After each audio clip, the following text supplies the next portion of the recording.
Thus far, the next generation is sorely missing a juiced-up Devil May Cry type experience. This probably has to do a lot with the fact that only a handful of people in Japan ever bought a 360. So the platform is missing that special brand of stylistic games that Japanese developers tend to do so well. AQ Interactive is answering that call with Bullet Witch, and we recently played through the Japanese import to see what we can expect from the game when it eventually arrives in the States. Bullet Witch takes place in the extraordinarily bleak future. After a massive earthquake, a second Middle Eastern war, and a homicidal virus takes care of Earth's overpopulation problem, an army of demons picks the perfect time to launch a massive invasion. The game starts in 2013, during an era known as humanity's dusk. The few humans left wandering the streets are being picked off by undead soldiers, and that's where the Bullet Witch steps in. You play as Alicia, a sorceress equally gifted at dark magic and heavy firearms. Her primary tool of destruction is called the Gun Rod. With a quick spin, it alternates between a machine gun, shotgun, heavy cannon, and Gatling gun. The B button cycles through the gun types, and X reloads. R1 fires, L1 prompts an acrobatic evasion, and A triggers a melee attack if you get it close enough to use it. Your main enemies are the legion of zombie troops that surprisingly carry machine guns, rocket launchers, and sniper rifles.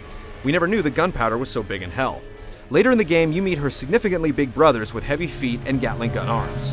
All of them work to protect huge floating brains with impressive telekinetic powers. They can't attack you directly, but they can pick up just about anything in the environment and send it crashing down on top of you.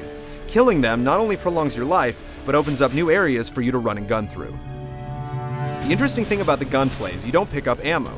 Reloading drains your magic meter instead, leaving you to decide whether a swarm of bullets or a supercharged spell will be more effective. Both your health and magic levels replenish over time, provided you're not standing in a wave of gunfire. So you have an unlimited supply of both, if you're patient enough. Alicia may be versed in black magic, but she's technically fighting for the good guys. So in various levels, you'll get backup from human soldiers. You can't command them, and you aren't required to keep them alive, but they're pretty effective at distracting and confusing some of the larger enemies. When raw firepower isn't enough to even the odds, you can take advantage of Alicia's elemental abilities. You can bring up and cycle through 3 magic rings that display her attack spells with the left and right shoulder buttons. You then select them by pressing their corresponding face button. These charged up powers include Ancient Wall that quickly erects a stone barrier you can stand behind for brief cover, Willpower that force blasts any inanimate objects in front of you, Rose Spear for when you want to impale a group of enemies on jagged spikes and then light them on fire, and Elemental Shot which charges up whatever gun you're currently using.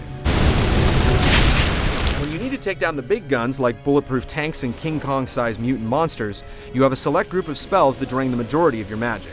The first of these is Thunder, a cinematic lightning burst that takes out the lesser enemies in its blast radius, along with whatever target you select before you bring the electric hammer down.